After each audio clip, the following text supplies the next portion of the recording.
for Franklin Special School District. This is Monday, February 21st.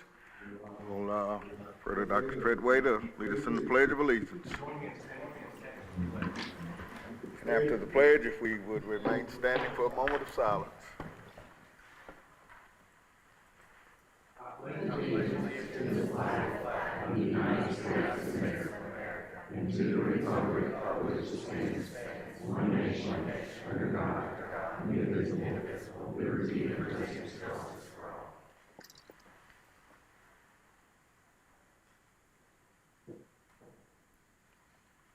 Thank you.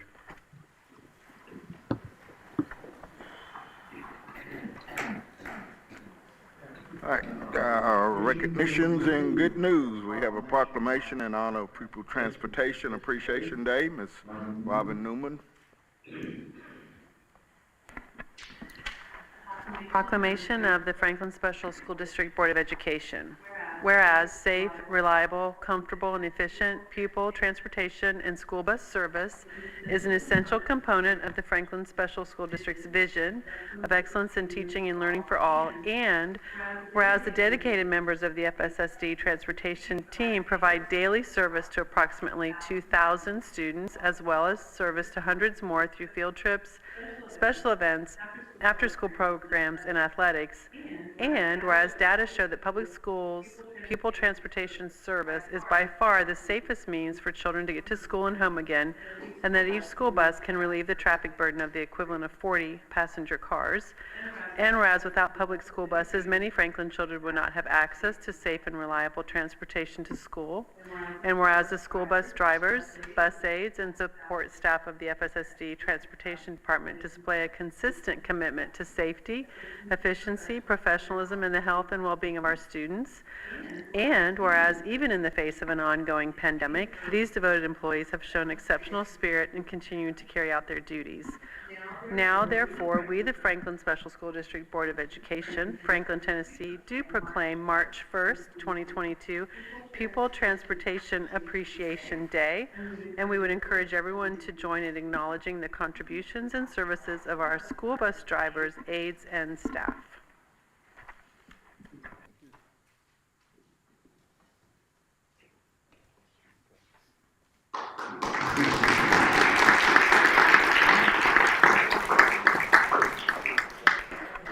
Good news awards and recognitions, Ms. Bell. May I have Josh Bracamontes, Shelley Robinson, Amber Whitley, and Lee Kirkpatrick. Please come forward. We are proud to report that these teaching and learning team members were named finalists in the Teach and Learning Innovative Leaders Awards at the February 7th Dallas Regional Leadership Summit. Mr. Bracamontes, Ms. Robinson, and Mrs. Whitley were finalists in the Best Implementation of Data Policy category. Dr. Kirkpatrick was a finalist in the Best Example of Teacher and Student Wellbeing Programs category. The awards were presented by Teach and Learning, a suite of award-winning publications, websites, newsletters, and virtual and in-person events that assist education leaders in learning about trends, products, strategies that enhance technology integration districts and schools. Congratulations.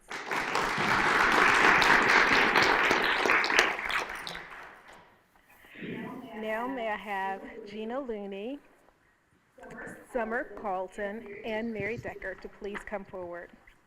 I feel like a principal. We are proud to report that these teaching and learning team members were named finalists in the Teach and Learning Innovative Leader Awards at the February 7th Dallas Regional Leadership Summit. Dr. Looney and Mrs. Carlton were winners in the Best Implementation of Digital Curriculum category. Before the pandemic and since, Summer and Gina have done an exceptional job leading the implementation of high-quality digital curricular resources. They have also provided professional learning and continual support to ensure The resources are used skillfully. Dr. Decker was the winner in the Best Example of Sustainable Classrooms category. Teach and Learning pointed to Franklin Special School District's overall approach to technology implementation during the pandemic as an exceptional model using best practices around equity as well as high-quality technology tools and instructional resources. The district has created a sustainable technology infrastructure that ensures technology access for all students via the digital management, flexible learning spaces, and by building robust, scalable networks. The awards were presented by Teach and Learning, a suite of award-winning publications, websites, newsletters, and virtual and in-person events dedicated to dedicated to communication about trends, products, and strategies that enhance technology integration districts and schools. Congratulations.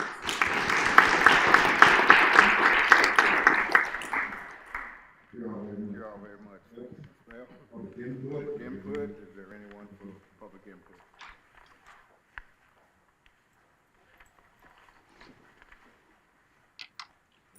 State your name, please.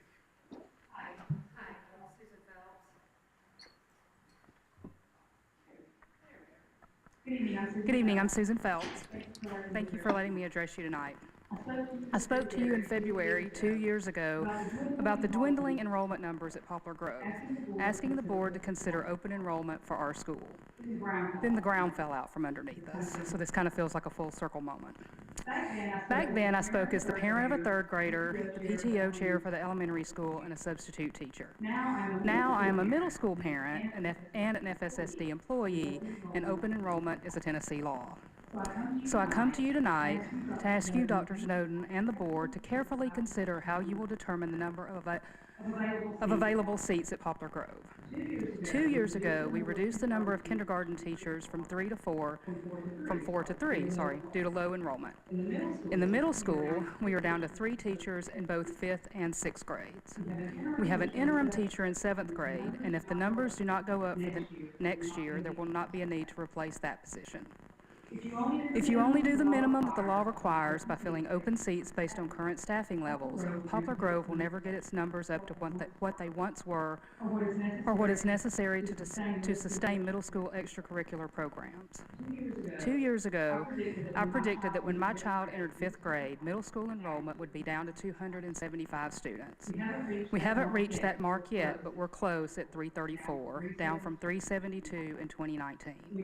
And we could easily be below 300 by the time he is in 8th grade if our class sizes remain in the 70s compared to 90s of years past.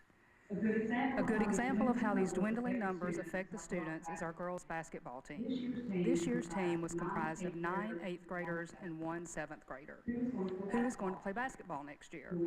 Will we even have enough girls to field a team? Please consider opening enough seats at Poplar Grove based on 4 teachers per grade level for the 22-23 school year, and not the current staffing that we have now. Thank you. Anyone else for public input? Anyone else? Public input is closed. Thank you. Learning, Dr. Decker. Yes, sir. Thank you. This evening, the Teaching and Learning Spotlight illuminates the next teaching and learning member in a series, Get to Know the Teaching and Learning Team, and that is Mrs. Summer Carlton, Curriculum and Professional Learning Supervisor. The events of the past 23 months have greatly impacted every single educator and staff person in the FSSD, and this is certainly the case with the role and responsibilities of Summer Carlton. With respect to her oversight of curriculum development and implementation, we just heard a little bit about an award for that. Digital resources and communications have long been district staples, but the requirement for them to be of the highest quality and easily accessible has taken on new urgency. Even with the majority of instruction taking place in person this school year, we must remain ready to meet the learning needs of students and families in a variety of circumstances. Along these same lines, summer's coordination and monitoring of teacher, paraprofessional, and administrator professional learning, already an FSSD priority, has taken on new dimensions of which we never dreamed. This is very much a conceptual endeavor that necessitates both immediate and long-term perspectives. On the logistical side, Summer administers the Frontline Professional Growth portal through which teachers and staff register for sessions and courses, and in which teachers track their professional learning hours each year.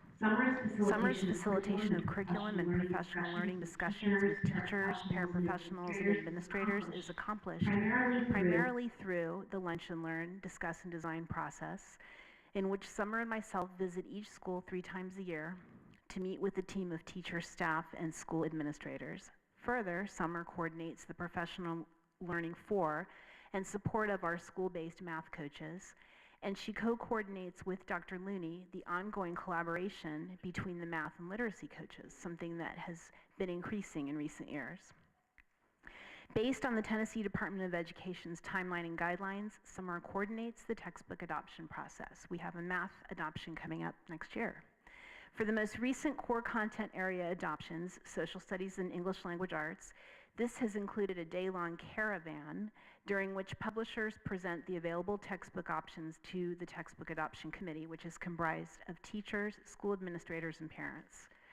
Summer also manages textbook purchases, implementation, and related professional learning that is ongoing. She supports the implementation and, as needed, the refurbishment of supplies for science kits and related resources at all campuses, and she coordinates the STEM initiative for grades 5 through 8, the curricula for the Summer Learning Camp, which we will hold again this summer, and the STREAM camps, and the use of pilot elementary STEM materials at some schools, utilizing the A World in Motion resources provided by SAE International and sponsored by Nissan.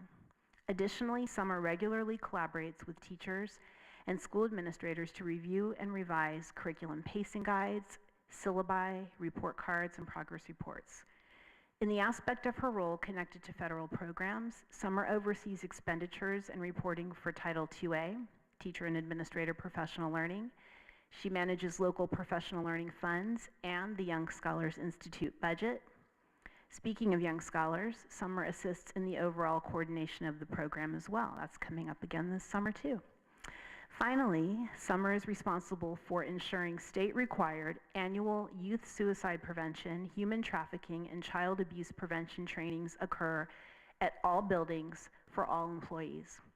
Each of these trainings is now accomplished individually and digitally at times selected by each employee. Please welcome Summer this evening as she shares a summary about the recent January 3rd District Professional Learning Day. Hello, is this on? Okay. Good evening, and thank you for letting me share with you about our most recent District Professional Learning Day on January 3rd. When planning our District Professional Learning Days, I utilize input from various sources, such as principal and assistant feedback, lunch and learns or discuss and designs, and assessment data. In addition, I take into consideration our District Improvement Plan goals, the FSSD strategic plan, our district adopted resources, and any resources that we have recently purchased. This year, 2 of our most popular sessions available for all staff were Taking Time to Breathe, Strategies for Personal and Professional Resilience, and The Sum of Us, Building a Culture of Belonging. We also provided many sessions that were content specific, such as 95% core phonics training for early literacy, a Van Cleve writing session, Moving with Math intervention resource training, iReady math training, math sessions over teaching fractions and problem solving, social studies sessions focused on inquiry-based learning and primary source documents, and a session focused on science questioning. Teachers were also provided sessions that addressed the needs of our EL students, gifted students, and students with behavioral support needs. To meet some of our needs regarding technology, teachers were provided the opportunity to attend Promethean board training as well as digital resource training over our adopted ELA resources. Our Moore Elementary School and Johnson Elementary School staff continued their Tennessee SPDG initiative training with the state that provides high-quality training, coaching, and support to improve academic outcomes, increase access to inclusive opportunities, and improve the quality of instruction to ensure that all students with disabilities are equipped for post-secondary success. Lastly, all of our staff were given time during the day to work with their campus professional learning communities and for district-wide collaborative planning time. Our district-wide collaborative planning sessions provided time for all teachers across the district who teach the same grade level and/or subject, such as all music teachers, art teachers, or fifth grade math teachers, to meet and collaborate, share successes and challenges, and plan with each other. This increases our horizontal alignment across campuses and allows teachers to learn from each other. Although we faced some last-minute challenges on January 3rd due to the ongoing global pandemic, and as well as some inclement weather that day, we had a successful day of learning for all. Thank you.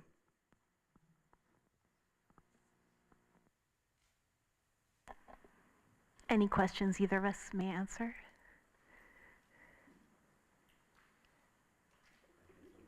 Thank you.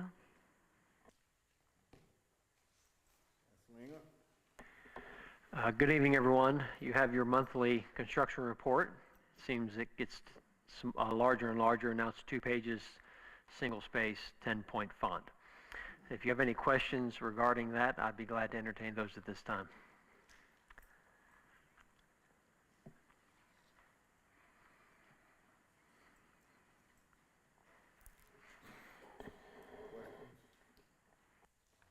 Thank you, sir.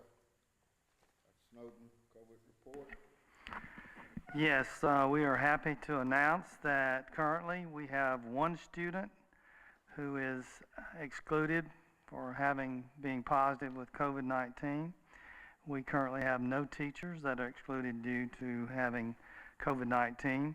We do have 6 students who are excluded because of a household exposure, but that's great news. You know, we had that influx that really increased in January, and our folks, our teachers and administrators, our families, they did a great job. And you know, we've been able to, at this point, weather the Omicron storm, and let's hope that we don't get a future storm. But I know that's very possible. But at this point, the numbers are really, really low, and it's a very positive situation for us. Thank you. Any questions? Thank you, sir.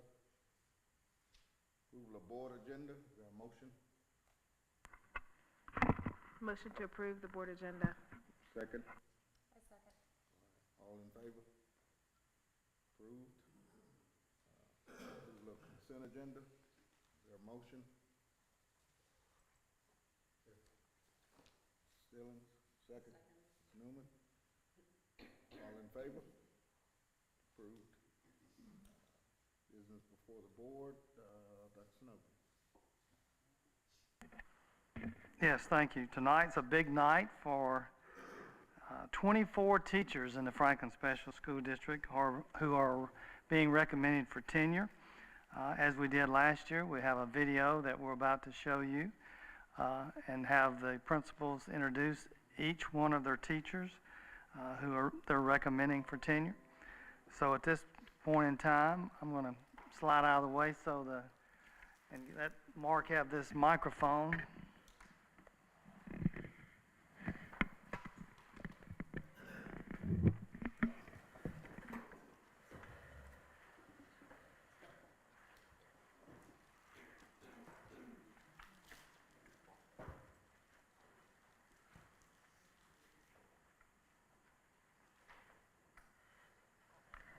Dear Dr. Snowden and Franklin Special School Board members, it is my pleasure to recommend Joanna Salsey for tenure status in the Franklin Special School District.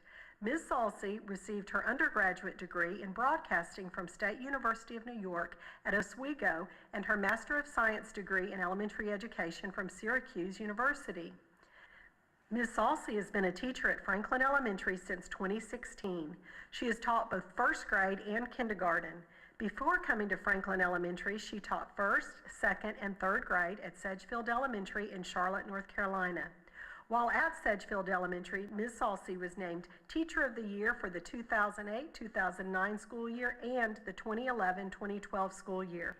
In addition, she taught first grade for 4 years at Allendale Elementary in Spring Hill, Tennessee. Ms. Salsey wants all children to achieve academically and emotionally and strives to create a classroom environment that is stimulating, encouraging, and adaptive to the varied needs of her students. As one parent wrote, Ms. Salsey is not only a fantastic educator, but a wonderful human. She understands the needs of each student and tailors their educational experience as best she can to them.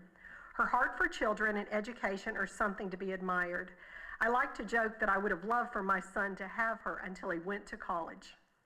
Ms. Salsey builds lasting relationships with her students and their families. One father shared, "The bond she had with the kids and the relationship she had with us as parents is what I believe any parent hopes for when sending their child off to school." Ms. Salsey is currently the Franklin Special School District Grant Team Coordinator. She leads a team of teachers from across the district in grant writing and has facilitated grant team meetings. She serves on the Franklin Elementary Programs Committee and the Franklin Elementary Technology Committee. Ms. Salsey is very deserving of tenure status in the Franklin Special School District, and I highly recommend that she be granted that honor. Dear Dr. Snowden and FSSD board members, it is my honor to recommend Sarah Strasser for tenure status in the Franklin Special School District. Mrs. Strasser received her Bachelor of Science degree in Speech Pathology and Audiology from West Virginia University. In 2011, she earned a Master of Science degree in Speech Language Pathology from West Virginia University. Mrs. Strasser has done an outstanding job as the speech language pathologist at Franklin Elementary since 2018. Prior to serving as the SLP at Franklin Elementary, Mrs. Strasser served as an SLP at Cole Elementary in Metro Nashville for 3 years. Before working full-time in the school setting, Mrs. Strasser was the clinical director and lead SLP for Speech Language and Educational Associates, and she worked as a contract therapist in a variety of areas, including schools, skilled nursing facilities, outpatient clinics, and rehab facilities. Mrs. Strasser is a highly skilled speech-language therapist who is well respected by her students and their parents. She is extremely hardworking and strives to help every child do their personal best.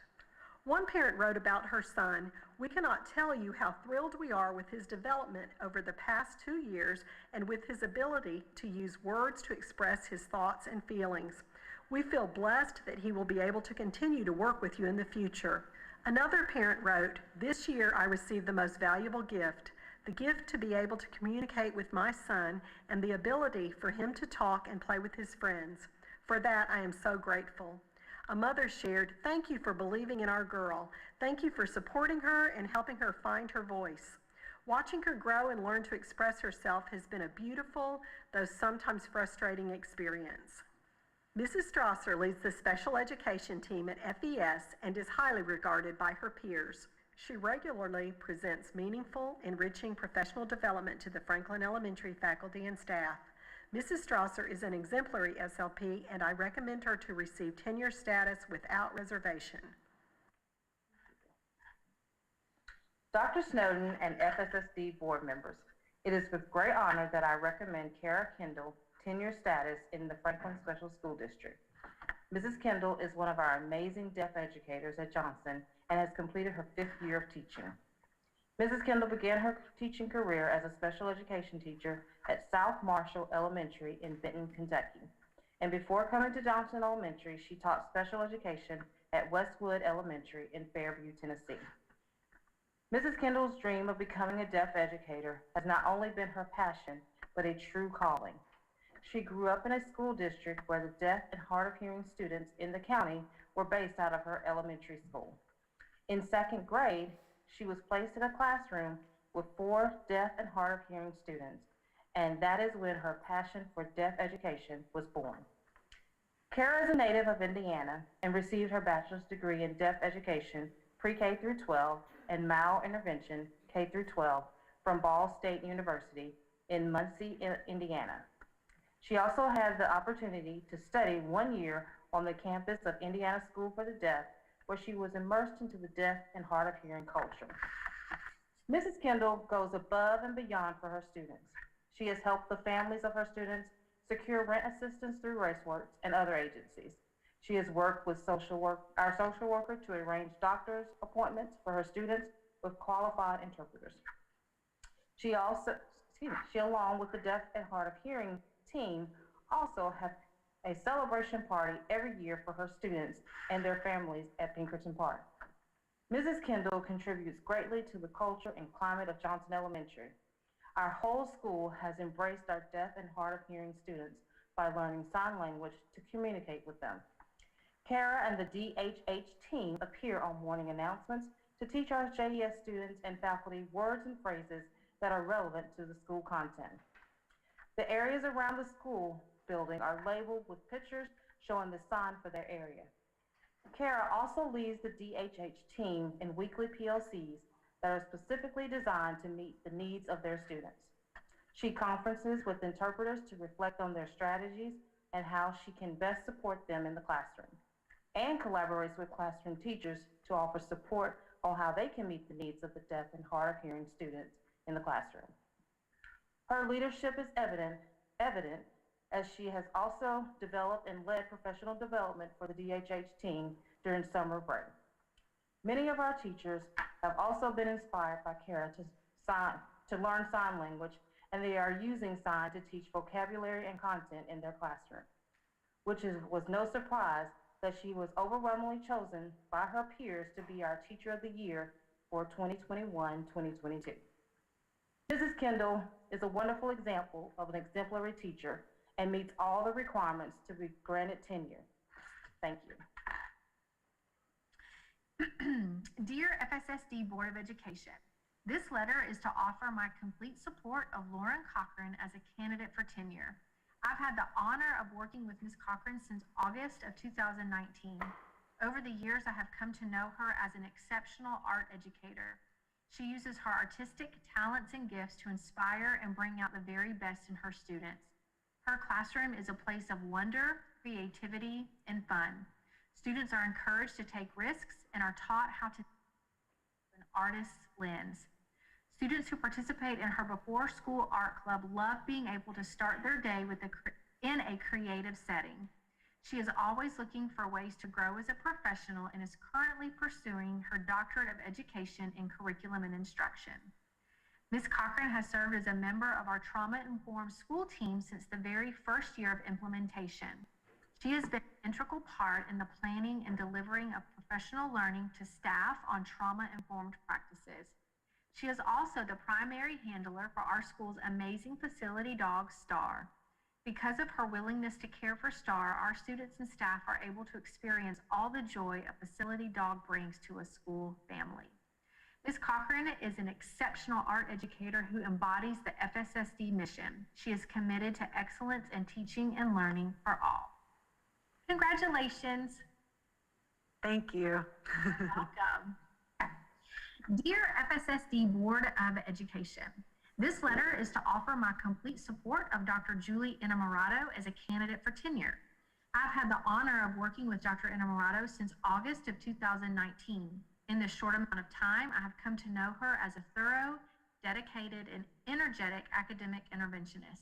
She is methodical in her planning and delivering of instruction. Because she serves students with a wide variety of academic needs, she is purposeful in seeking out professional learning that will strengthen her instruction. Data is her friend, and she uses it to make calculated and informed decisions with regard to teaching and learning. She is exceptionally responsive to feedback and is consistently looking for ways to strengthen her instruction. Dr. Innamorato has boundless energy and is always the first one to volunteer for any kind of school-wide initiative or activity. She has served as a grade level team leader, taken the lead as the coordinator of our Liberty Elementary School yearbook this year, and she has also done a fantastic job training our new interventionist paraprofessional. It's clear to me that Dr. Innamorato is an advocate for her students and a highly skilled educator who embodies the FSSD mission. She is committed to excellence in teaching and learning for all. Congratulations. You're so welcome. I'm proud of you. Dear FSSD Board of Education, This letter is to offer my complete support of Mrs. Shelley Francis as a candidate for tenure. I've had the privilege of working with Mrs. Francis since August of 2019. In this short time, I have watched Mrs. Francis care deeply for every single student she serves. She is a responsive teacher who works hard to educate the whole child in an environment that is safe, welcoming, and fun. She cultivates a classroom culture of care and respect through purposefully planned morning meetings and daily social emotional learning activities. She is very receptive to feedback and is constantly seeking out ways to strengthen her instruction. Mrs. Francis is the kind of teammate all teams want to have. She supports her team through meaningful collaboration with a positive can-do attitude. She is incredibly dependable and is always willing to jump in and get the job done. Her kind and gentle spirit are evident in all she does. Mrs. Francis is a caring and compassionate educator who embodies the FSSD mission. She is committed to excellence in teaching and learning for all. Congratulations. Thank you. You're so welcome. Dear FSSD Board of Education, this letter is to offer my complete support of Allison Roberts as a candidate for tenure. I've had the honor of working with Mrs. Roberts since August of 2019. During this time, I have come to know her as a highly skilled and extremely knowledgeable school psychologist. She has a good rapport with teachers and parents and students alike. She works tirelessly to determine what students need. She is willing to help wherever needed and can often be found helping certain students get packed up to go home each afternoon. Mrs. Roberts serves on several teams at Liberty Elementary. She is the team leader for the special education team and is responsible for creating meeting agendas and leading teams' PLC meetings. She is a vital part of our ABST and Tier 2 and Tier 3 behavior teams and is the team leader of the Tier 3 team. Despite a challenging schedule and wearing many hats, Mrs. Roberts always seems calm and approachable. IEP meetings are where Mrs. Roberts truly shines. She uses a delicate and thoughtful approach as she leads parents through what can be very difficult to hear information. She immediately puts families at ease with her calm demeanor and incredible ability to explain data in an understandable and relatable way. Mrs. Roberts' attention to detail and tireless work ethic embodies the FSSD mission. She is committed to excellence in teaching and learning for all. Yay! Yay, thanks. You're very welcome. Congratulations.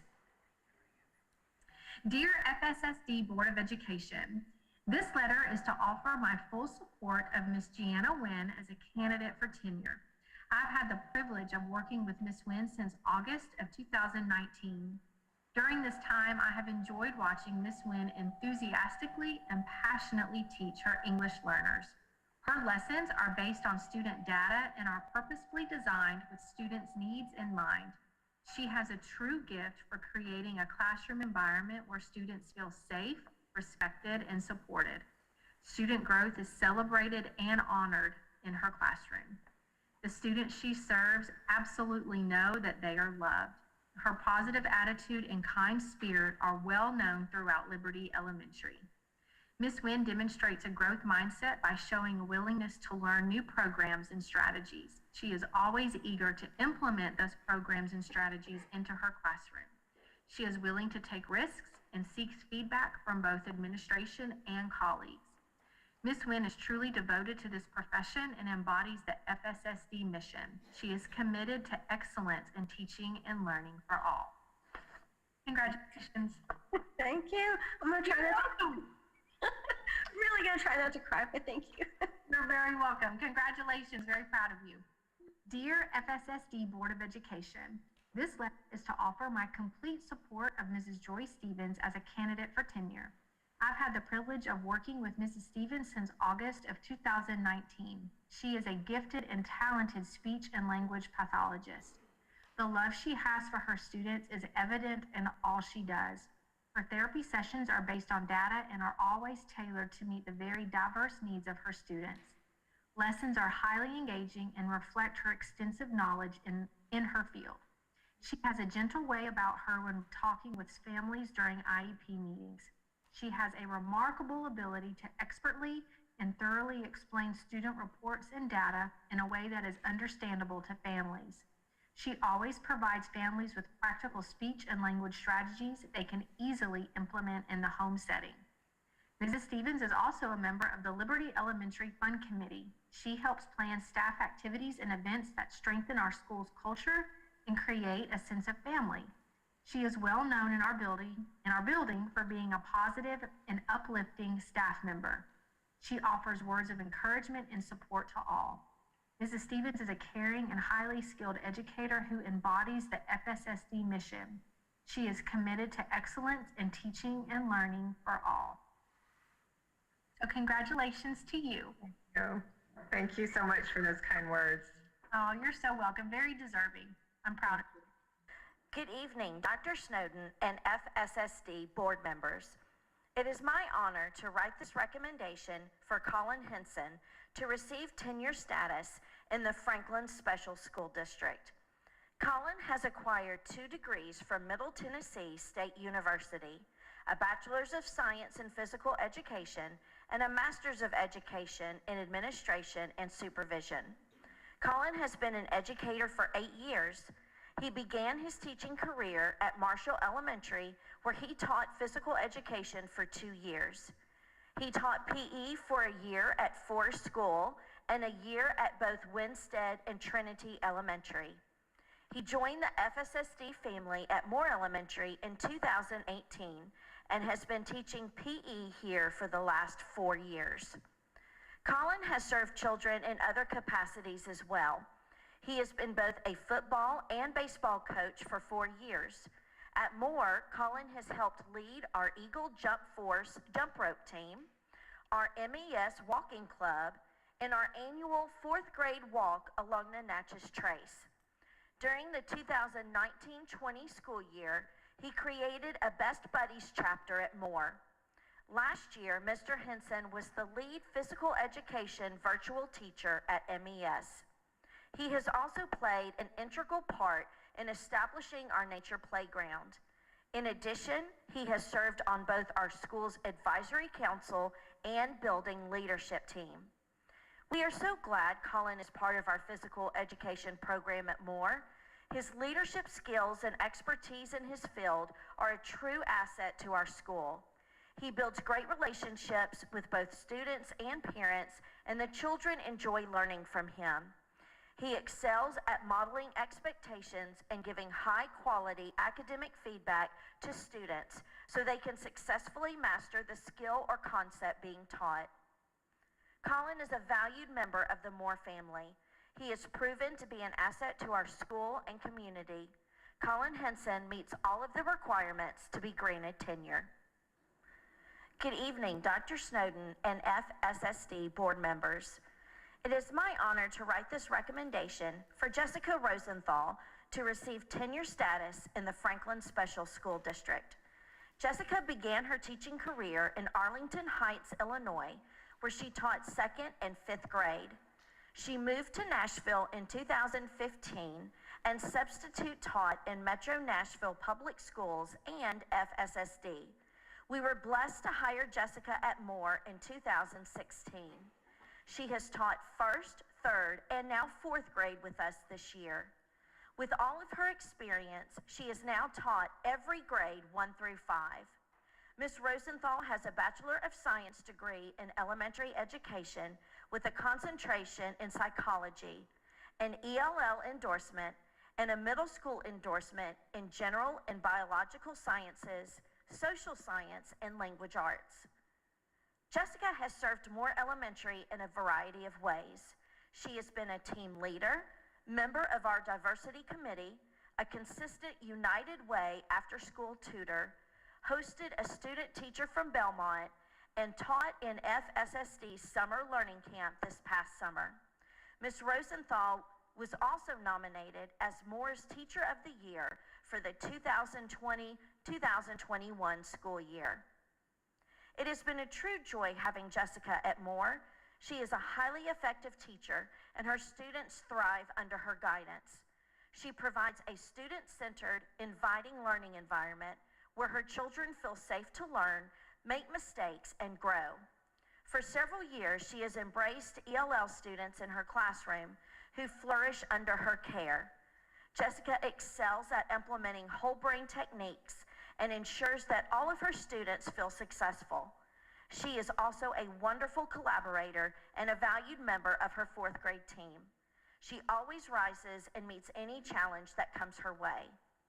Moore Elementary is so pleased that Jessica is at our school. She has proven to be an asset to our school and our district.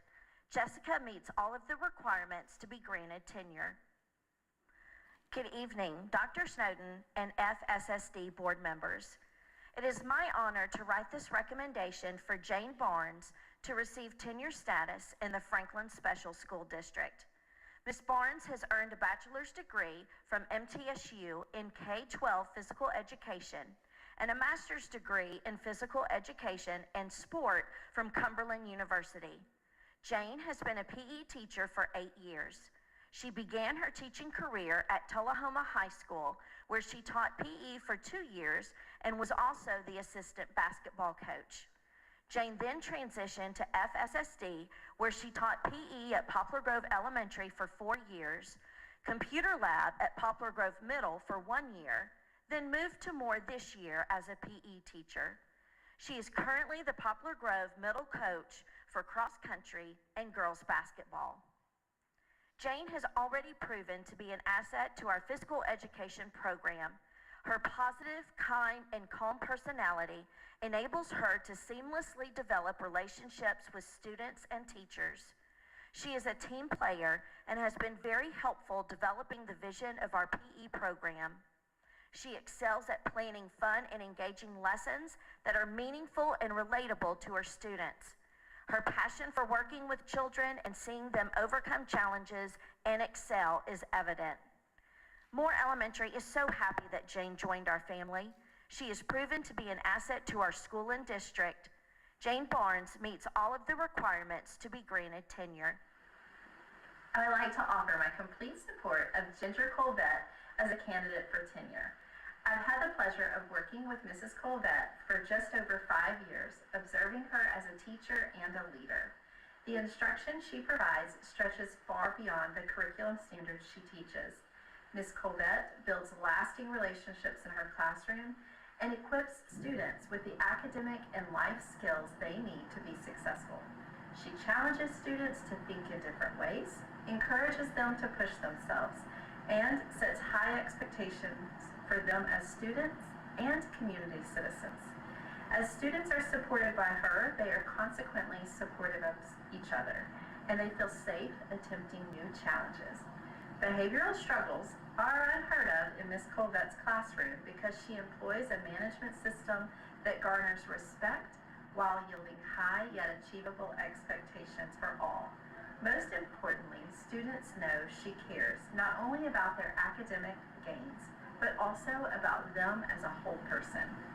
In short, it is clear to me that Mrs. Colvette is and will continue to be a devoted educator in our district and a valuable member of our school community. Hello, FSSD Board of Education. I would like to offer my complete support to Ms. Keisha Covington for tenure in the FSSD. I've had the pleasure of working with Mrs. Covington for just over 5 years, observing her in her position as a 2nd grade teacher. Keisha is a collaborative member of our school team and regularly brings new ideas into her classroom in an effort to improve learning. She works to target lessons based on student need while also making them highly engaging. The welcoming and safe environment Ms. Covington has in her classroom result in the support not only that she has for her students, but the support that they have toward each other.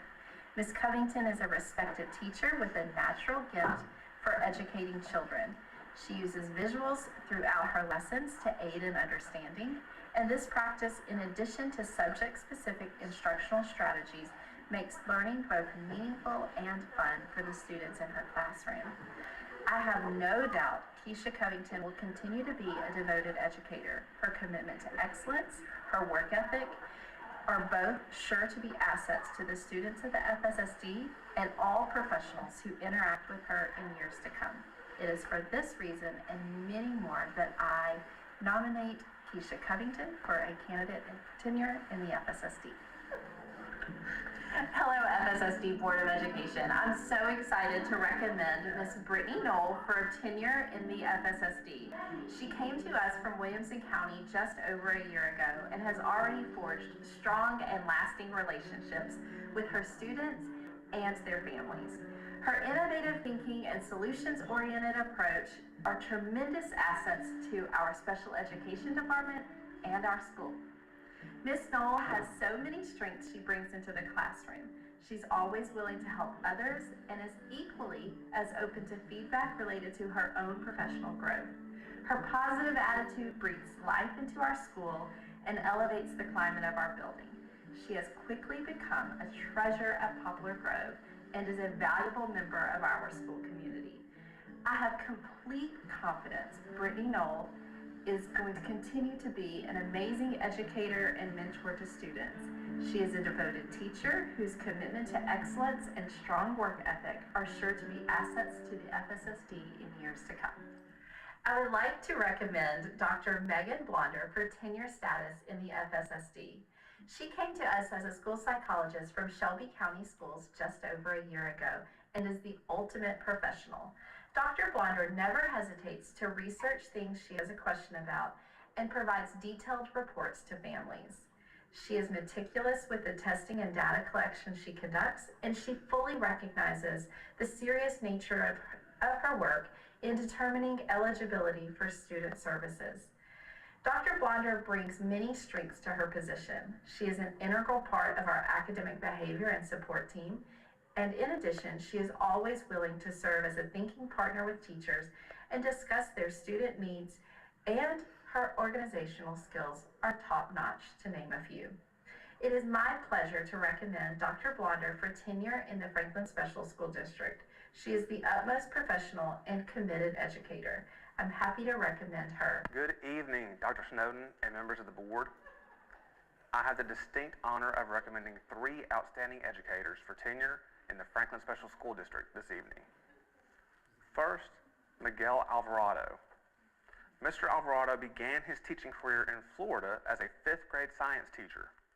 After several years in the classroom, he accepted a position at a school where he was able to teach science and direct band and chorus. Having played saxophone since age 11 when he joined his school band, and having performed publicly since the age of 13, it wasn't long before Mr. Alvarado sought a position that was devoted fully to music education. Before moving to Tennessee, Mr. Alvarado had accumulated a number of accomplishments, from multiple nominations for Osceola County Arts Teacher of the Year, to having students perform at the Grand Ole Opry, Lincoln Center, and the White House. When Mr. Alvarado joined the Freedom Intermediate School family in 2016 as a general music teacher and band director, his passion for performance and desire to help students find joy through music was immediately evident. His lessons are fast-paced and efficient, providing multiple opportunities for students to practice discrete skills before performing on instruments. Students learn that music is all around them, and they are exposed to a wide variety of instruments, including buckets for drumming, the Brazilian berimbau, analog synthesizers, and ukuleles. In 5th and 6th grade band, students are encouraged to make suggestions for performance pieces and are able to vote on final selections. This method of creating ownership leads students to take further pride in their own addition to performances and generates excitement for improvement. While teaching at FIS, Mr. Alvarado has completed his master's in music and has received a number of awards for his musical contributions outside of school, including receiving the 2020 Nashville Music Industry Jazz Musician Award.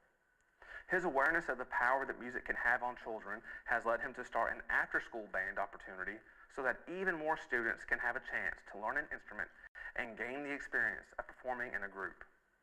Granting tenure to Mr. Alvarado will serve as recognition of the investment he makes in helping all students feel successful and capable, not just in music class, but as unique individuals on our campus. Now, Debbie Gleason. After initially beginning to work as a paraprofessional so that she could spend time in her children's schools, Mrs. Gleason found a special joy in the time she was working with students who had special needs. In 2004, her supervising teacher told her she should get her degree in special education. And in 2006, Mrs. Gleason graduated from Cumberland University, having attended on a full scholarship.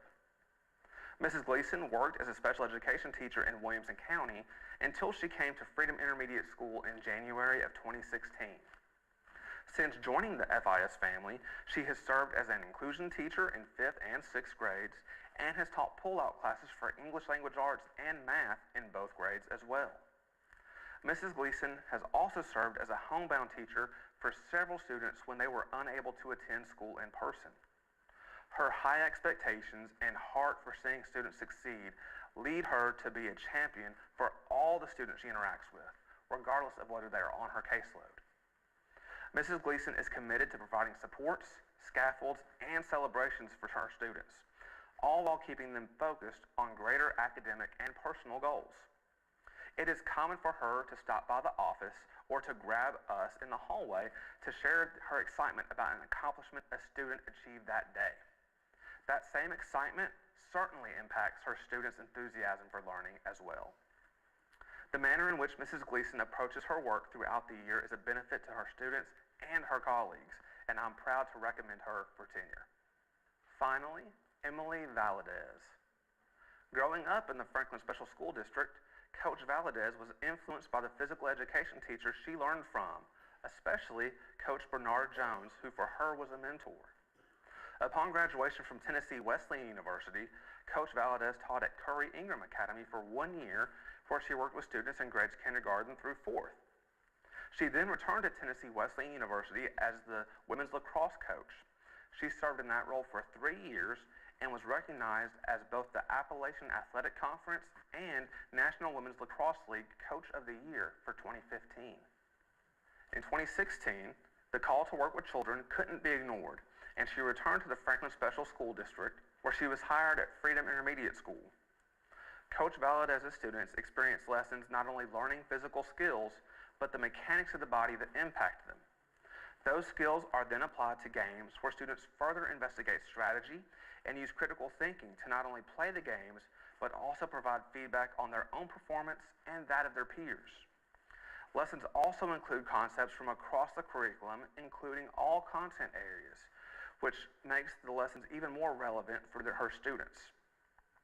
In addition to her work in the classroom, Coach Valadez has coached girls soccer for Freedom Middle School, created a ladies lacrosse club at Centennial High School, and through her writing and winning a grant has been able to start a combined girls lacrosse club at FIS and FMS. Her belief in the importance of physical activity and health for all students is evidenced in her lessons and in her active role of expanding opportunities for students to participate in organized sports. By granting Coach Valadez tenure status, you will not only be recognizing the positive impact she has on students now, you will be ensuring that the students of this district continue to benefit from her work in and out of the classroom.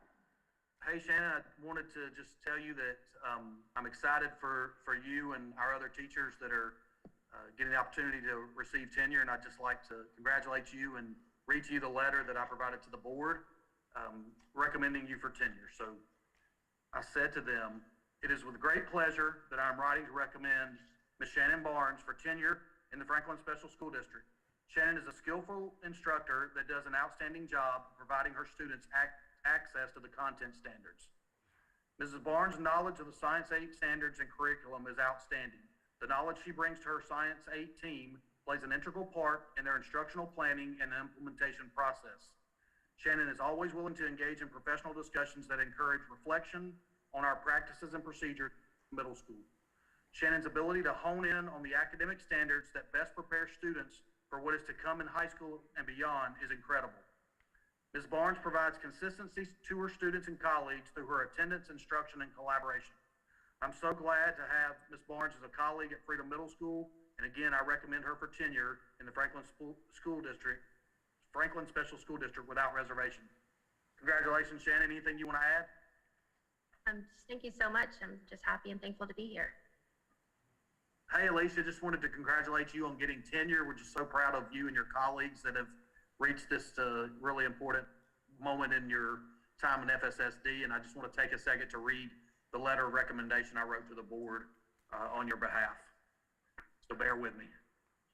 It is with great pleasure that I'm writing to recommend Ms. Alicia Hoeg for tenure in the Franklin Special School District. Alicia is an exceptional educator that does an amazing job of getting the most out of her students. Alicia is outstanding at bringing forth ideas that might maximize students' academic and professional growth. Ms. Hoeg clearly articulates her perspective and always seeks collaborative solutions that benefit our students and school. Alicia's willingness to take on additional tasks beyond the classroom is evident. She is one of only a few teachers that serve as principal designee when the administrative team is away from campus. Additionally, Ms. Hoeg leads our after-school opportunity room, also ASOR. ASOR provides students with time outside the school day to focus on their academics. I'm thankful to have Mrs. Hoeg as a colleague at Freedom Middle School. Again, I recommend her for tenure in the Franklin Special School District without reservation. Congratulations, Alicia. Anything that you want to say?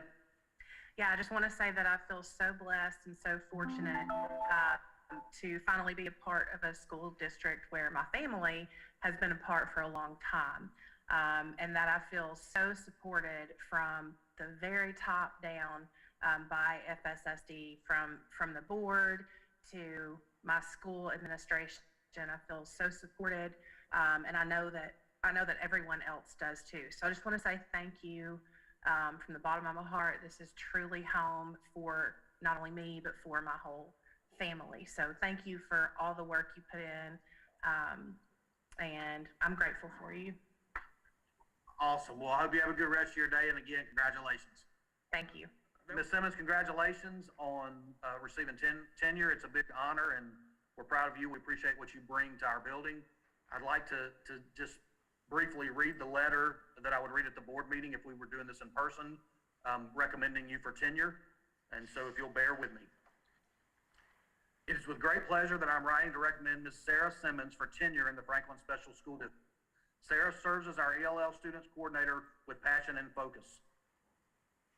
Ms. Simmons is fervent about ensuring that all students, especially our ELL students, are afforded the opportunity to engage in their learning. Finding unique ways for our ELL students to connect to the content standards is an integral part of her work. She incorporates a variety of creative instructional practices to expose her students to the English language. Sarah's work goes well beyond the ELL classroom, though. She is an engaged colleague that is always willing to support her peers and students however they need it. I'm glad to have Ms. Sarah Simmons as a colleague at Freedom Middle School, and again, I recommend her for tenure in the Franklin Special School District without reservation. Congratulations again. Sarah, anything you want to say? Just want to say thank you, and I've been blessed to be able to work at FSSD for the last 5 years, and I'm happy to continue working more years here at this district. It's been great, so thank you so much. Awesome. I'm proud of you and for you and your colleagues. So, good evening, Franklin Special School District Board of Education and Dr. Snowden. It is a pleasure to join you this evening to recommend 2 teachers for tenure status in the Franklin Special School District. The first teacher is Ms. Kara Pearson. Ms. Kara Pearson has been employed as a teacher at Poplar Grove Middle School since August 2017. During her employment at Poplar Grove Middle School, Ms. Pearson has taught 8th grade language arts, 6th grade language arts, and 6th grade social studies. Ms. Pearson serves on numerous committees at Poplar Grove Middle School and is always willing to collaborate with a coworker. She creates a welcoming classroom environment which strengthens her ability to create strong relationships with her students. She designs activities that are engaging and aligned to standards while incorporating student choice into lessons. Ms. Pearson has a strong history of effectiveness with students as evidenced by growth and achievement scores. I am thrilled to recommend Ms. Kara Pearson for tenure in the Franklin Special School District.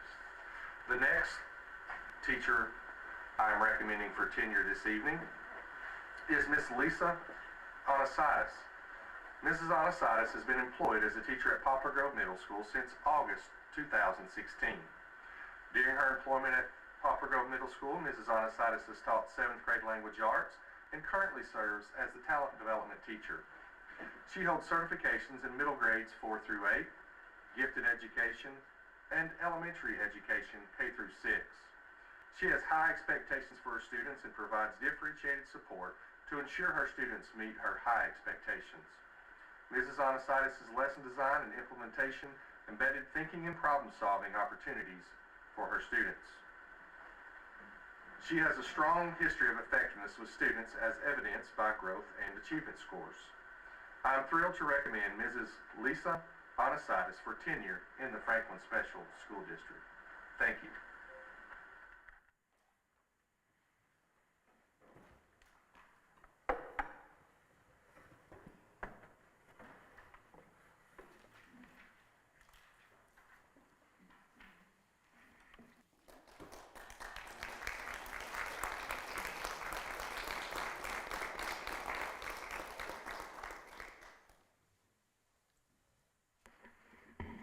As you can see or hear,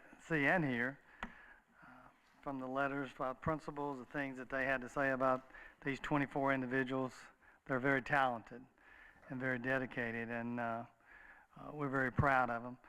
Also, because a few weeks ago when we were trying to decide whether or not we'd bring all 24 in person, that was when we were at a higher number with COVID, so we decided to do it again by video.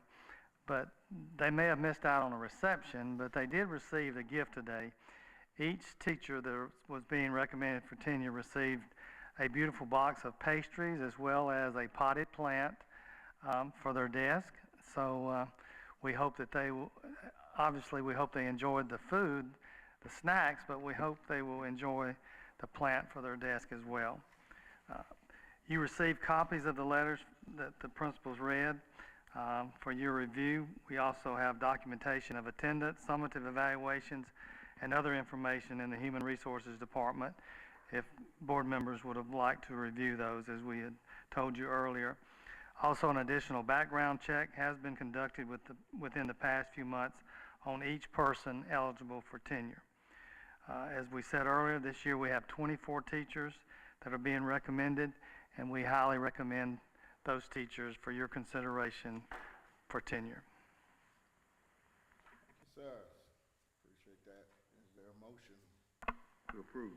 Mr. Blair, I would like to recommend that the 24 teachers recommended for tenure be granted tenure by the Board of Education. All right, Ms. Stillings has made the motion, and Ms. I'll second that. Bell has seconded. All in favor? It's unanimous. Thank you. Let's give them another round.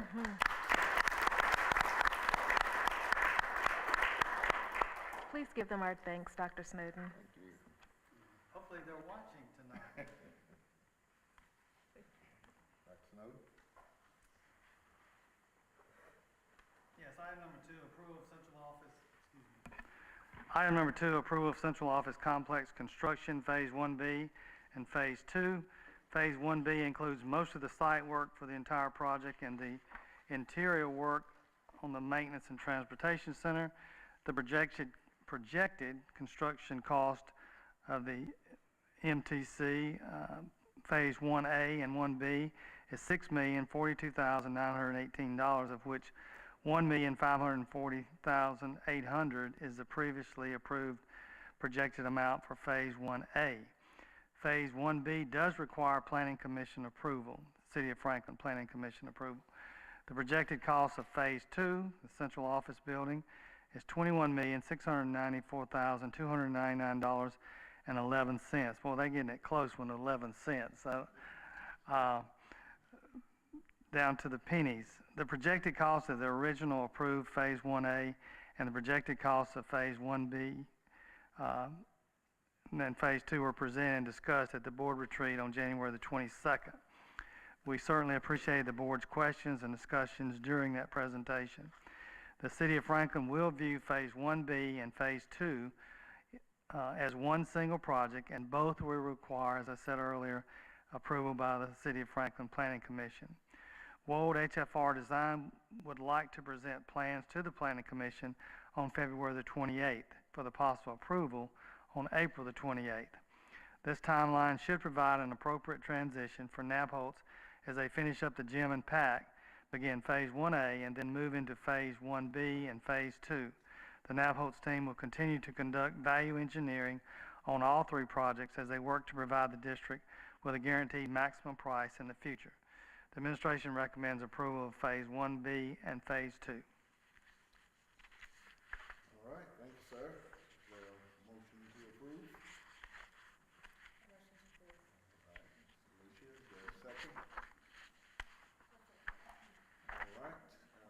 Any discussion before we do a roll call vote? Any questions?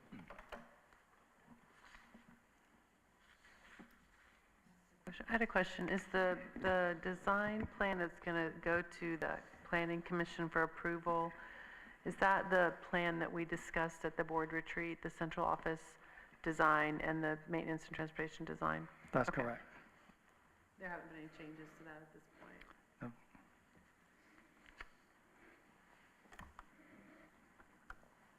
Any other questions, discussion? Not, let's do a roll call vote. Mr. Stillings? Yes. Ms. Bell? Yes. Mr. Blair, yes. Ms. Walker? Yes. Mr. Townsend? Yes. Ms. Newman? Yes. All right, we have approval. Actually, goes to Mr. Townsend.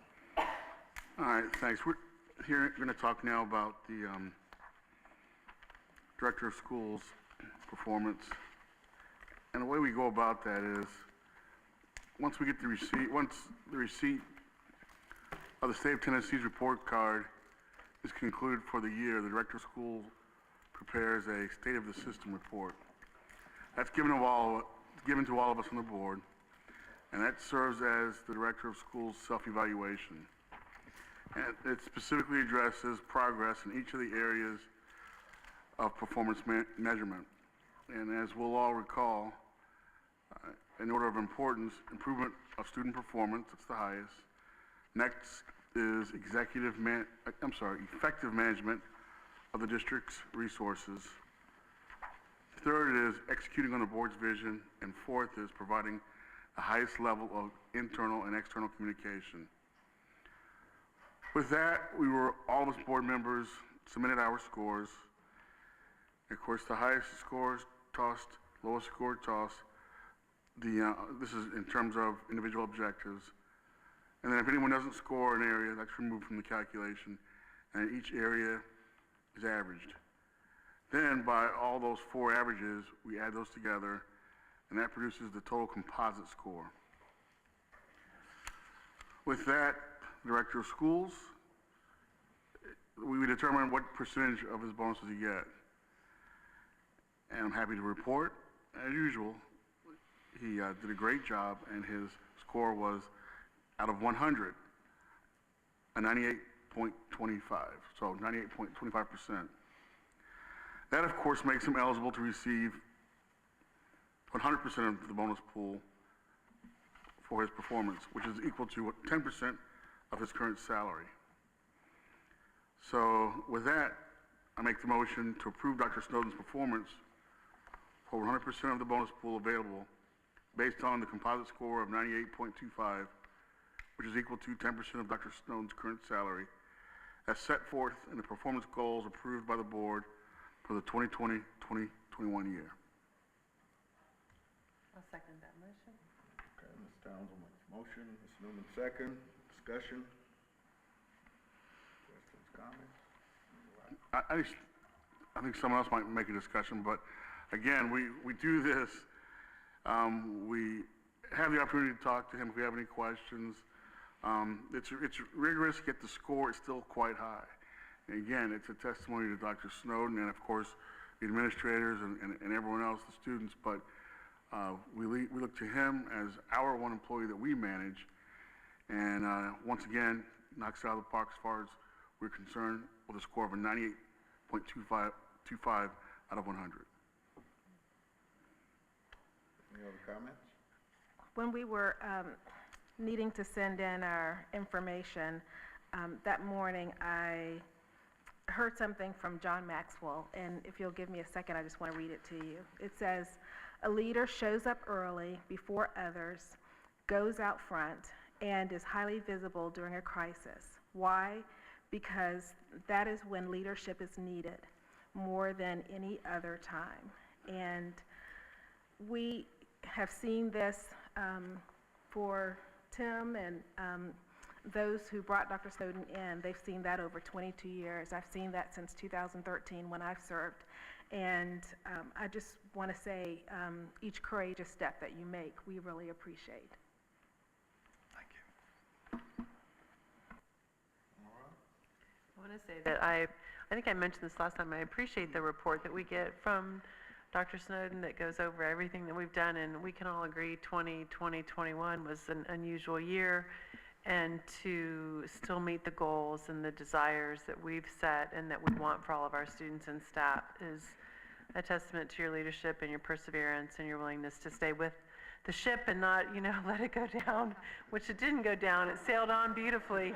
And I'm so glad, because I know that's not how a lot of people feel around the country and even in our own state. And I'm so proud to be part of this board and to have you leading the way.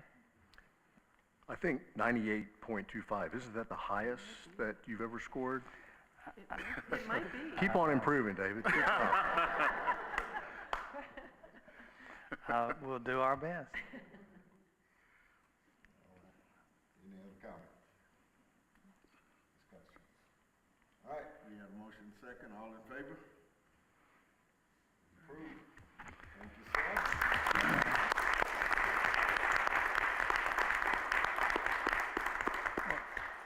First of all, I want to say I really appreciate the evaluation and the scores. And as Mr. Townsend mentioned and Ms. Bell, these scores are representative of every employee in the school district, our leadership team, our principal, assistant principal, our teachers, our paraprofessionals, our bus drivers. All those individuals do a great job each and every day for the students in the school district. We have great parental support. Our students are magnificent when they go and represent the school district. If it's out of district, then we always get positive comments from whomever they visited, whether it's another school or our career fair. It doesn't really matter where they go. It's outstanding representation. I would also at this point in time like to thank you for the score and the eligibility for the bonus, but I would like to return that bonus to the district, and I'd like support by the board to allow those expenditures to be in my choosing. Just as, for instance, this past year, those funds, bonus funds, were used to continue to purchase our facility dogs, the therapy dogs. So we'll find something that's worthwhile to donate that money back to the district to be put to good use. So thank you. Wow.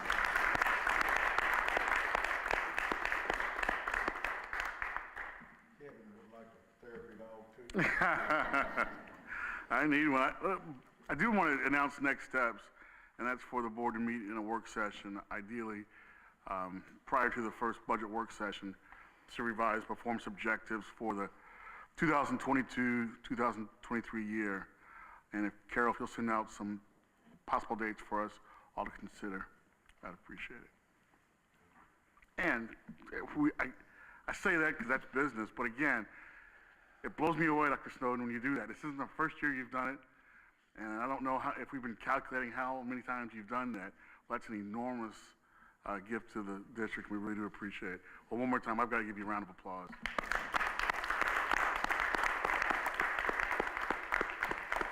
You're still not getting a dog, Kevin. Oh, okay.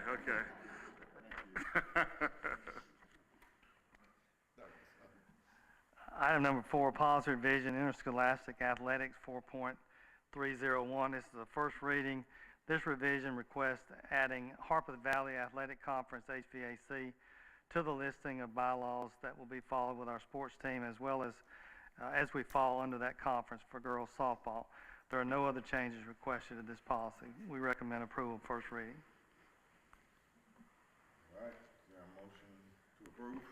A motion to approve. Is there a second? I second. Anyone? Do we need this to be waived for any reason, or do we have time to do second reading next meeting? I mean, it's not a rush, but it's up to you. I would recommend we waive second reading. This is pretty basic. Okay, let me change that. I motion to approve on first reading and waive second reading. Any discussion?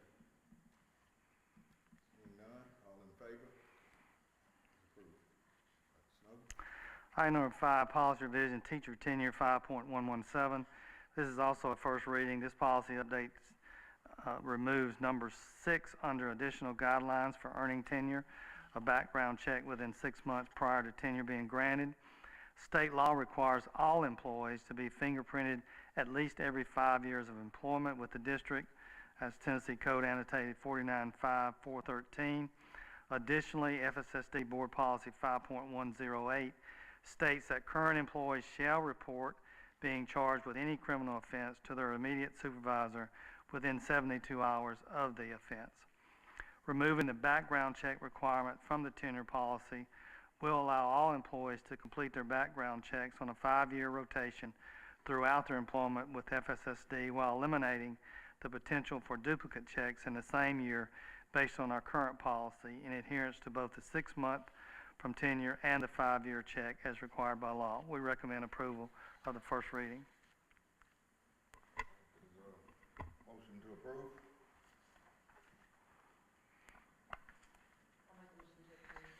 Newman, is there a second? A second. Ms. Barker, discussion? Yeah, I'd like to talk about this one for a few minutes.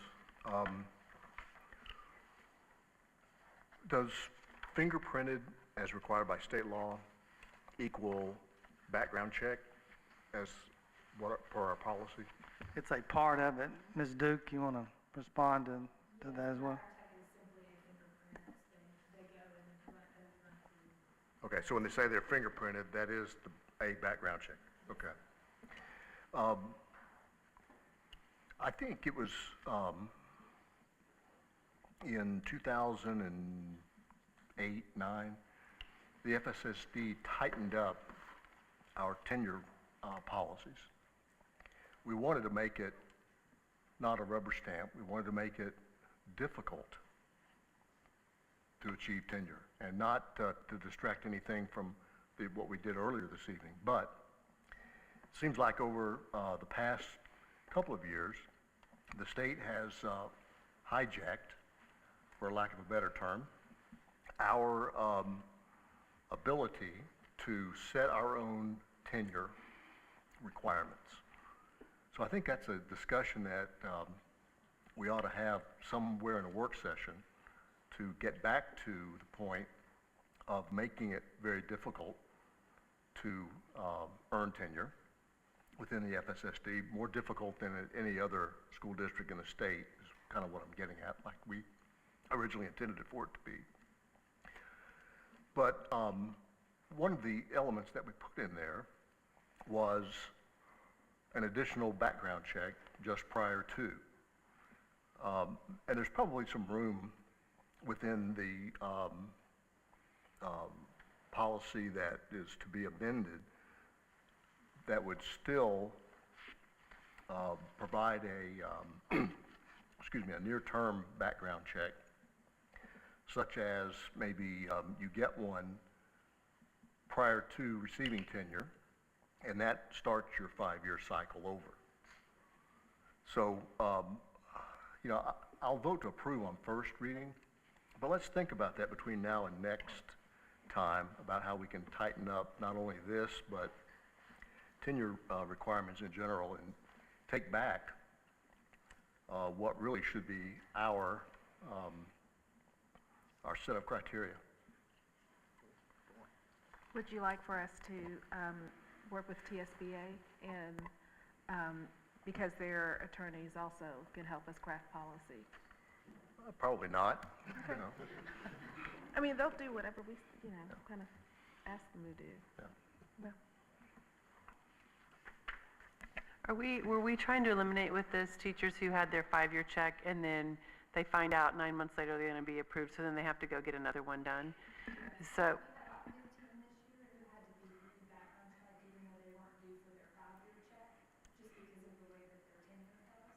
Right, that makes sense.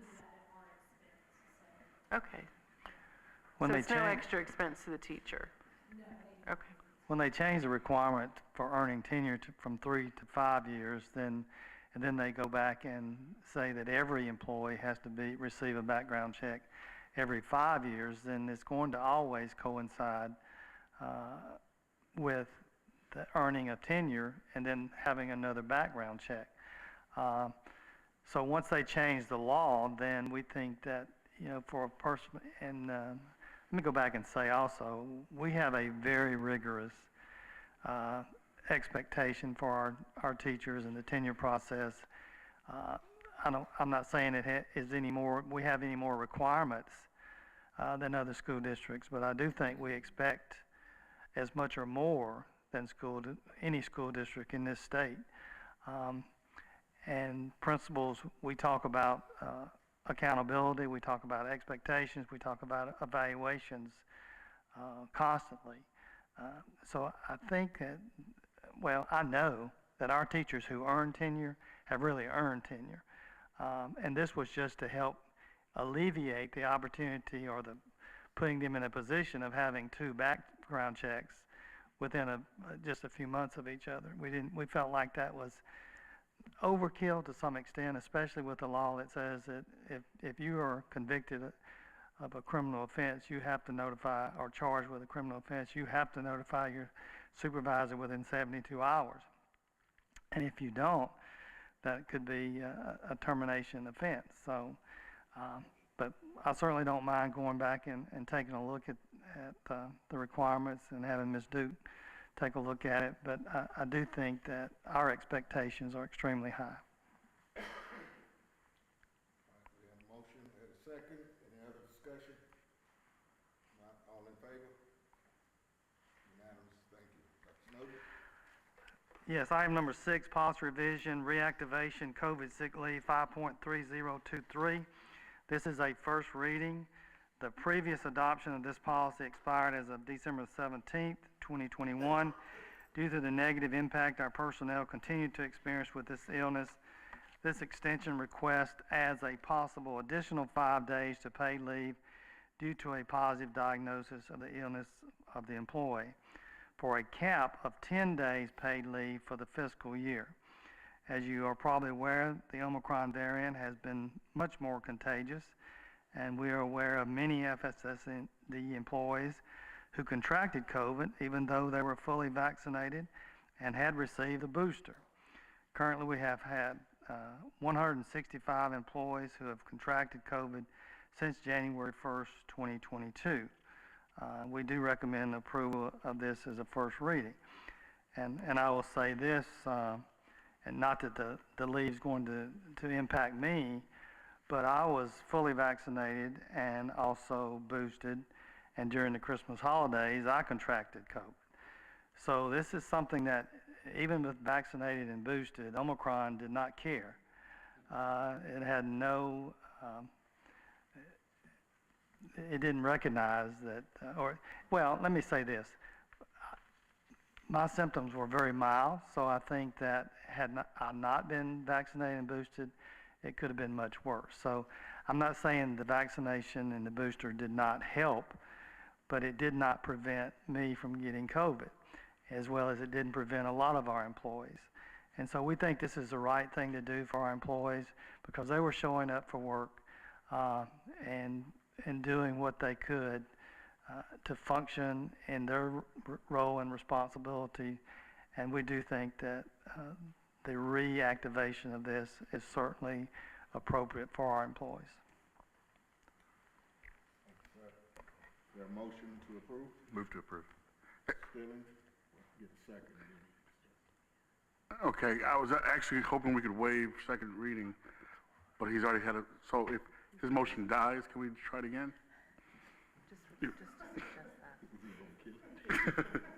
Nobody second? I retract my motion. Thank you. How's that? But I also... I'll make a motion to. Hold on. Go ahead, Tim. I move we accept on first, waive second reading. Second. Discussion. I have a question. Of the 165 employees who've contracted since the first of the year, how many sick leave days does that represent? Ms. Duke?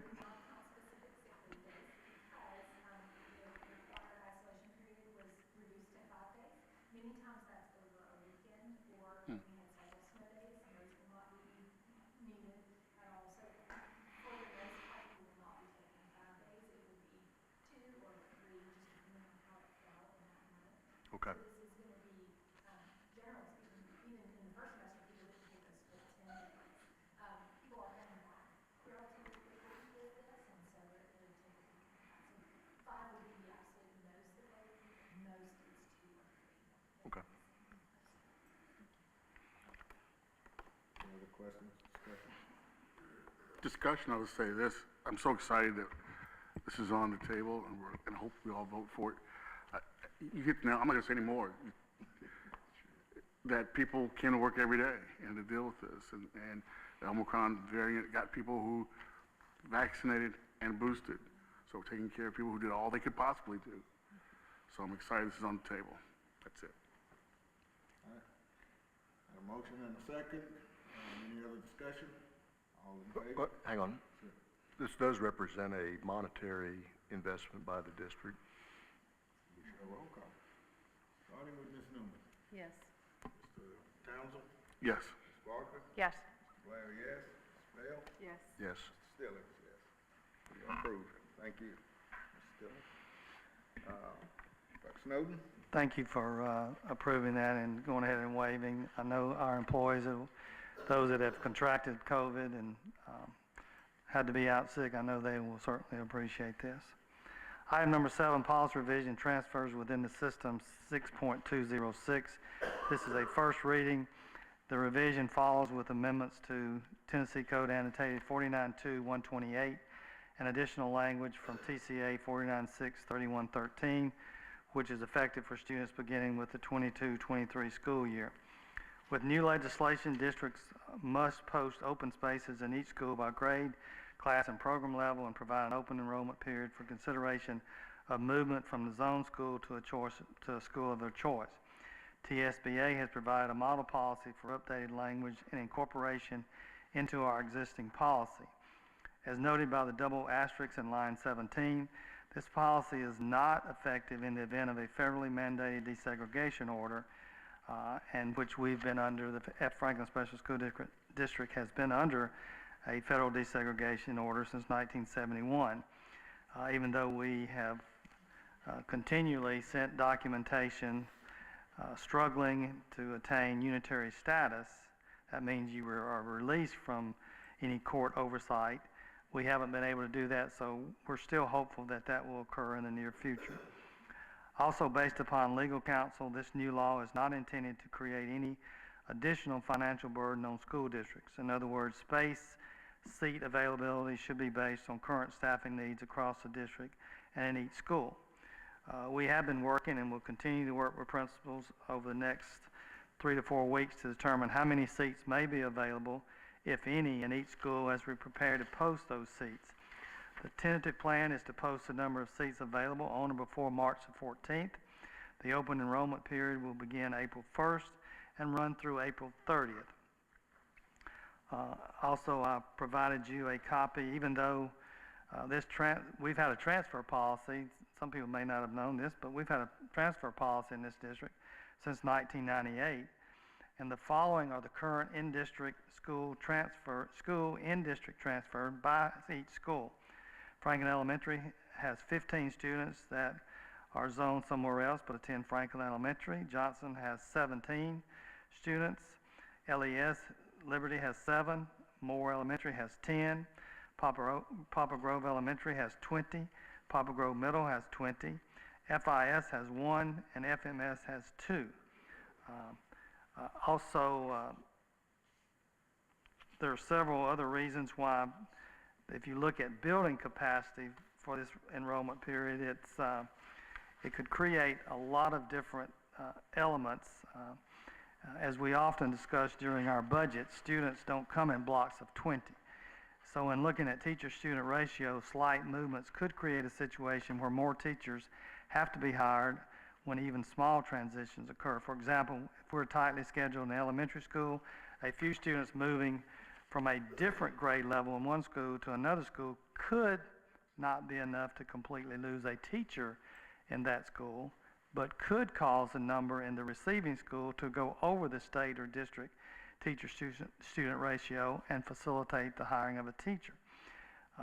So if you want to use building capacity, I think there would certainly be some cost associated with making that move. Several of our elementary schools have lower enrollment numbers in some cases, and those are not just unique to one particular school. I forgot to mention the fact that just over the past 3 years, during the 1920 school year, enrollment in the district dropped 0.839%. During the 2021 school year, the district enrollment dropped by 8.845%. For the current school year, our enrollment has gone back up some by 3.403%. So as you can see, enrollment has dropped throughout the district and not just isolated to one school. Additionally, when you look at Poplar Grove, that was built for no more than 100 students per grade, so most likely they may be closer to a building capacity than other schools. According to Poplar Grove principal, Poplar Grove Middle School principal, all academic program offerings are the same as every other school. Because of the 100 capacity per grade, the scheduling of honors classes were a challenge even when the numbers were at the max of 100. As far as rigor, students at Poplar Grove School scored the same levels of the other Franklin Special School District school. Poplar Grove Elementary School was again a reward school this year based upon the TCAP scores of 2021. In addition, there are currently 2 projected developments being considered by the City of Franklin, which would affect enrollment for Poplar Grove in the coming years. One, the Reese Farm is scheduled to start construction in 6 months. We double-checked that today. There'll be 63 single-family units and 69 time homes that will be constructed and are in the Poplar Grove zone. The law also states that once a student or students are allowed to transfer in district, they must be allowed to stay. It seems the conservative thing would be to provide spaces for open enrollment, but to not completely go to capacity, whether it's at Poplar Grove or any other school. Because we don't want to have, I know the board doesn't want to have, and we as administrators, we don't want to have a situation where you build a new neighborhood and you allow capacity to be reached by open enrollment, and then you have to tell a person, well, I'm in the Poplar Grove zone or I'm in the Liberty zone, but we're at capacity, so you're telling me I've got to go to another school.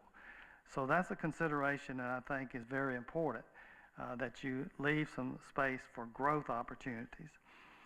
As I also stated earlier, legal counsel has stated that the Franklin Special School District should be very conservative in the allocation of open spaces since the district at this point in time is still under that federal desegregation order. As noted, the district has allowed transfers when space and grades program have been available, as I said earlier, since 1988. I know Ms. Newman had asked about the charter school bill legislation that's currently in the General Assembly. We don't know what that's going to do, but I don't think we're in any situation where we're under utilizing our facilities where that would be a situation. And again, we don't know whether that legislation is going to pass or not. So we'll continue to look at our spaces that we can provide for open enrollment. And since we're going to plan on making those open enrollment notification by March the 14th, we respectfully request that you approve on first reading and to waive second reading. Thank you, sir. Is there a motion to approve on first and waive second? Mrs. Stillings, is there a second? Mr. Townsend, is there a discussion? I do have a few questions. So I noticed, Dr. Snowden, both on the numbers that you gave, both PGES and PGMS had 20 transfers. Was it capped at 20, or was it just a coincidence they were both that and they were both the maximum of the other schools? The maximum? Like no other school had more than 20 or 20. It was just the two Poplar Groves. Just a coincidence. Okay. How often does the district receive a request to switch schools and it not be granted? Not often. I can think of one this year where it was not granted, and it was because of a particular overcrowding of a particular section of students with disability. Okay. You know, when you have classes, and we have a great program for our students with disabilities, but we also have limited resources for some schools, and we may have a teacher in a self-contained classroom, CDC classroom, and you can't overload a classroom just because somebody wants to transfer their child. So that's the only one I recall of denying over the past few years, and it was because of just not wanting to overcrowd that particular program, that classroom. So that does bring something else into consideration when someone asks for a transfer, whether it's special needs or accelerated learning, because that's going to be a different placement in a very specific classroom. Do a majority of our transfers involve things to that extent? No, most of the, and quite frankly, this is how most of those people, most of those families or students are out of their attendance zone. And it speaks, I say this all the time, and I tell people, this is something that we're very proud of, and our schools should be very proud of, because this is what happens. I live in the Moore zone. My children start, and it could be any school. I just pick Moore. But then I move into the Liberty zone. Well, we have always, I say always, if there's space available and a parent wants to keep their children at Moore until they transition to the upper school and they're willing to provide transportation, we've always done that. But when you look at these, most of them, as you see, all of our elementary schools have a significant number. Liberty only has 7, but the rest of them, most of these transfers are people that started at that school and then moved within the Franklin Special School District, but wanted their children to continue to go to the school where they started. And that makes sense, and they're willing to provide their own transportation. So most of those transfers out of zone have come related to that, which, you know, I would be worried if like Franklin Elementary didn't have any that wanted to stay. But as you can see, and most of these are like that, where they want to stay at their school. They don't want to leave and go to another school, and they're willing to provide transportation. I kind of thought it was more difficult to transfer within the district unless it was a situation like that. And I kind of wonder if families also don't really understand that we have a policy in place for this. I'm questioning the benefits of doing a survey of families to gauge the interest to use for our long-term planning. Because if we're going to look at capping numbers, if we don't really have a lot of interest, or if we do have a lot of interest, should we look at something else long-term? I think we'll find out after we post the number of spaces available how much interest there is. I'm not certain a survey is needed when they find out how many spaces and they fill out an application to transfer. That will be a survey to a certain extent. And our numbers can change every year based on our capacity. So if we have a lot of families that are interested this year, but we need to cap it based on, you know, as you talked about, we're under the desegregation and our current staffing. This is something that could change every year. Absolutely. You may have 10 spaces at one school this year, and next year you may have 20, or you may have 3.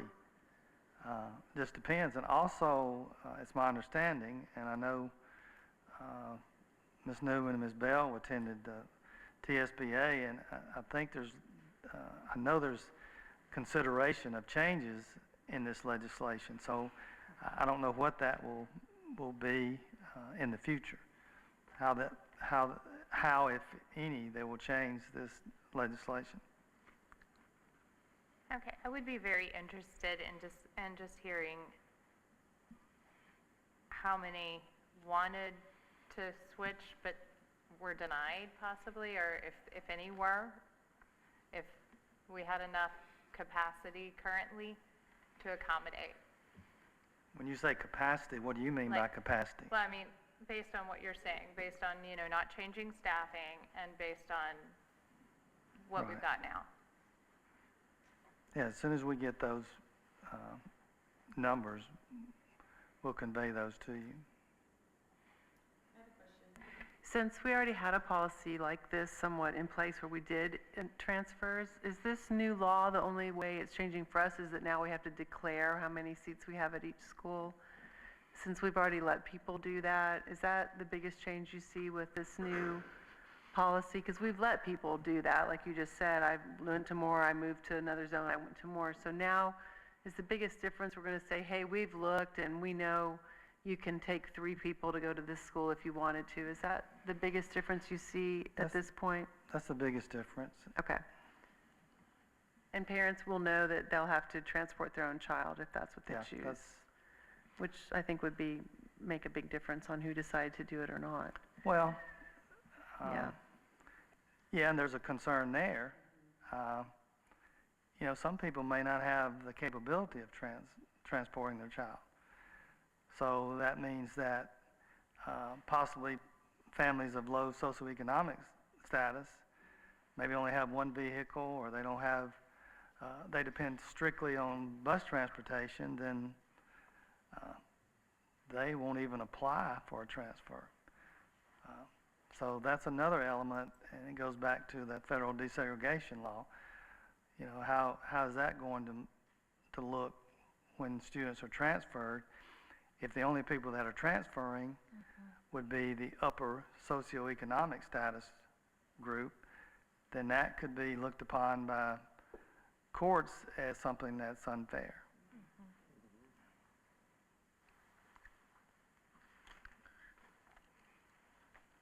Any other discussion? Just wanted to say that open enrollment bill is the one that was sent on Friday from TSBA. If you look at the legislative agenda notes. Approval on first to waive second, and second, is there any other discussion? All in favor? Thank you. Director of Schools, Dr. Snowden. Yes, the annex property update, the draft real estate agency agreements with Joyce Freeman of Crylike and Tom Magley of Magley Realty were submitted to legal counsel for review on February 3rd, and we are awaiting counsel's written approval. In addition, the district has selected Boozer and Company PC of Franklin to conduct the appraisal of that annex property. February 17th was an early dismissal day, and we were closed February 18th for a midwinter break. Students were not in school today, but our employees were for school-centered professional learning. Also, as mentioned earlier a few weeks ago, our visit for our 8th graders is back on in person this year and is set during the week of March the 7th. Our African American History Month event, February is, as we know, African American History Month, and our schools are recognizing the contributions of many outstanding African American men and women at various times during the month. This year, the scholarship and community recognition will be awarded for the Monroe and Mary Booker Awards for leadership and service in person with an assembly for 8th grade students only. This event will be videotaped for the Booker family who will not be present this year. We congratulate the recipients and thank the Booker family for all their service to our community. Teachers, Principal and Supervisor of the Year, Building Teachers of the Year, District Level Teachers of the Year, the Principal of the Year and Supervisor of the Year have been selected. All these individuals will be honored at the March board meeting with a reception preceding the meeting. If it is possible to have those gatherings at this point, we do believe that will be possible. We certainly congratulate all of those individuals. We're proud to have them leading and educating our students and serving as great examples of the education profession within our schools and the district. Special education preschool and voluntary pre-kindergarten program availability. These early programs are open early learning programs are open at this time for enrollment for the coming school year. Conference and meetings update. We have an update for the Legislative and Legal Institute that just occurred in Nashville. And then we also TSBA Day at the Capitol, speaking Washington, D.C. Capitol, is May 16th and 17th, and those are tentative dates. That's all we have. Thank you. Thanks, sir. Updates, teaching and learning? No, sir, thank you. All right. Finance? Yes, Lena? Yes, as you can see from your sales tax report, we continue our double-digit increases over the same time period of last year, with February's collections being 19.9% over February of 2021, and year-to-date collections are 17.4% higher than 2021. Good news. All right. Thank you, sir. Board members, any comments? I'll just say I went to the Legal Institute and was quite informative. Chuck Cagle was there and gave a great presentation, by the way. It was nice to see him. There were over 300 bills filed on education this year, which was overwhelming, and many of them are hopefully going to land in somewhere not on the docket.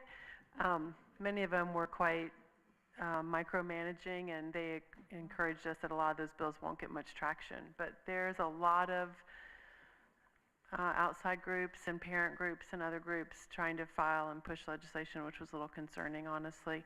But it was good. I will say that one of the things they encouraged us and other people is that one of the things that Chuck said was that the State Board of Education, that is who sets and approves, and I could be saying this wrong, standards. Is that right? The State Board of Education? Yes. And so some of these bills are about what's being taught in schools. And so they're like, please reach out to your State Board of Educators and let them know how you feel about charter schools or curriculum or textbooks. And that was interesting. But it's going to be a busy year up there for them on education. So it was very informative. And I'll jump in. The Tennessee School Board Legislative and Legal Institute is a seminar that's hosted by the Tennessee School Board Association, and it's for us board members across the state.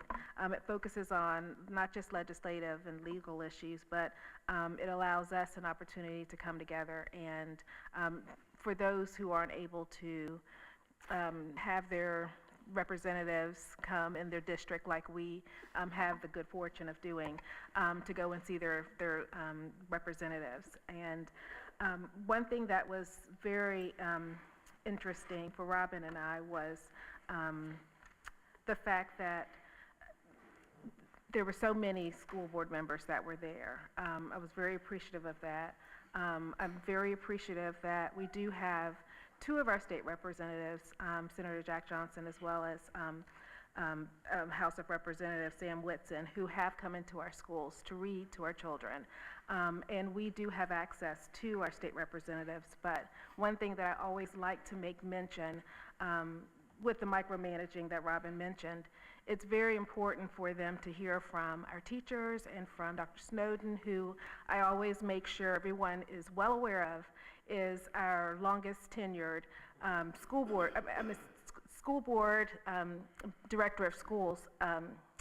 He's our director of schools, and what's important about that is the fact that this institutional knowledge is very important, and I always tell them that he is only a phone call away for them to hear what has been done in the past, so we don't repeat some of those same unfortunate mistakes. I got one thing. Yes, sir. Thank you. And I didn't make the Valentine's Day TSBA, but on the 15th, I did attend Lee Kirkpatrick's Williamson County Schools and Franklin Special School District Community Pre-K Advisory Council meeting, and that was done via Zoom. Well done, well represented. Look, there he is. Well attended, great information, and like clockwork, we started on time, ended on time. Great meeting.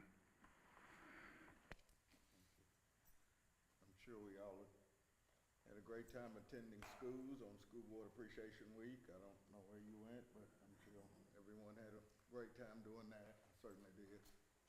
So, thank you. Anything else? Not, we adjourn.